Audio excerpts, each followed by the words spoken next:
YouTube, what's going on, man? Listen, 2K21 is right around the corner.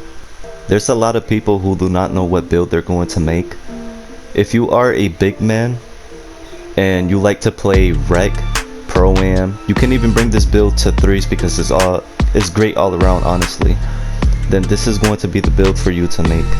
Let's get right into the build. Now, since you're a big man, you can either make this build at the center spot or the power forward. Me, I'm gonna make them at the center spot. Now, when it comes to the physical pie chart, you're going to want to select the one that's all the way down and go up to, so it's going to be this one right here, the one that has playmaking and defensive rebounding evened out. When it comes to your physical profile, I honestly chose the one that's all the way in the bottom. This one right here is evened out when it comes to everything. You're good and decent at everything. You're not just good at one thing, and because of that I chose this one, the one that's in the bottom. Now when it comes to your attribute upgrades, you're gonna want to put everything on defense / rebounding. So I'm gonna do this right here. You're gonna want to put some on playmaking as well. Now, as you can see, you guys, when you upgrade your playmaking, you get 19 playmaking badges. Now, you are a big man. You do not honestly need 19 playmaking badges because majority of those badges are for point guards. With this build right here, you're going to be able to grab rebounds and throw outlets. This is what this build is specifically for. Now, because of that, you're going to want to degrade some of those attributes and put your playmaking badges all the way up to 12. So as you can see, I did that right there.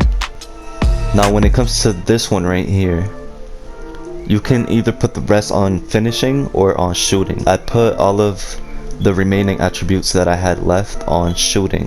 Why? Because it's every year that Mike Wang says that if you are not a shooting build, you won't be able to shoot, right? Every year that 2K comes out, people who do not have a great shooting rating always end up being great at shooting the ball, no matter where they are on the floor. Example, pure lockdowns for 2K20 were able to shoot from anywhere if they had their shooting upgraded. And because of that, I upgraded my shooting instead of my finishing. I upgraded my drive and dunk, and I put the rest on standing dunk.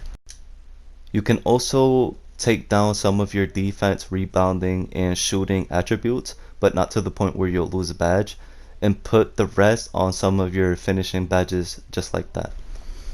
When it comes to height, I chose 6'9". One of the main reasons why I chose 6'9" is because my perimeter defense goes up plus 14, as well as my lateral quickness. You're going to want to have lateral quickness at a great rating, because if not, you're not going to be great at defending pick and roll.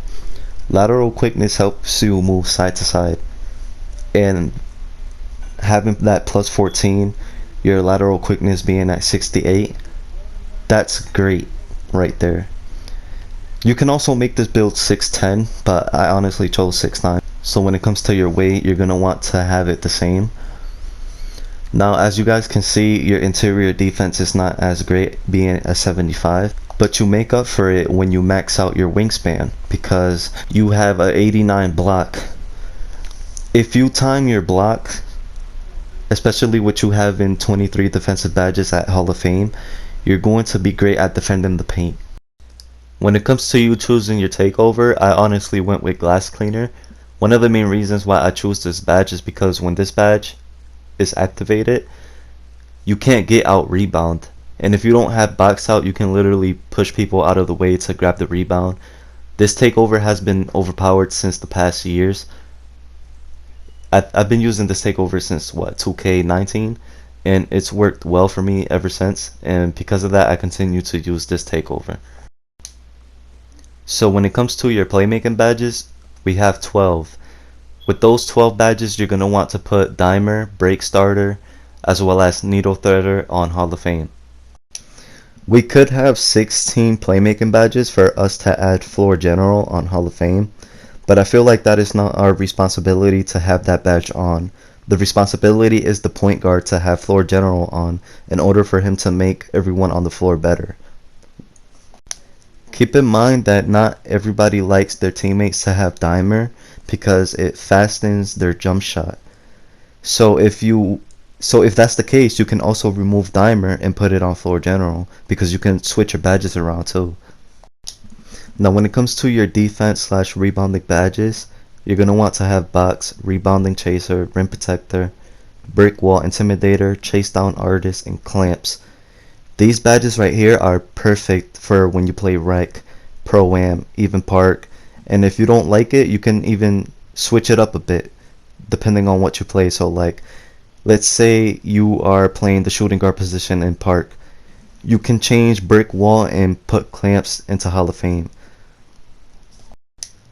And for my one and only badge on finishing, I just put Giant Slayer. Even though it's bronze, I believe it will be effective considering that I'm only 6'9". These are some of the clips that I recorded while playing in the demo with this build. Look at the outlets that I am currently throwing. A paint beast will not be able to do what you guys are seeing right here with this build. Majority of the time when they throw outlets like that, the outcome of it is going to be turnovers after turnovers. You're going to have teammates that are going to love playing with you due to the fact that you can do this while others can't. And that's it for this video. If you guys like the video, make sure you guys leave a like and subscribe. It's your boy FL. Peace.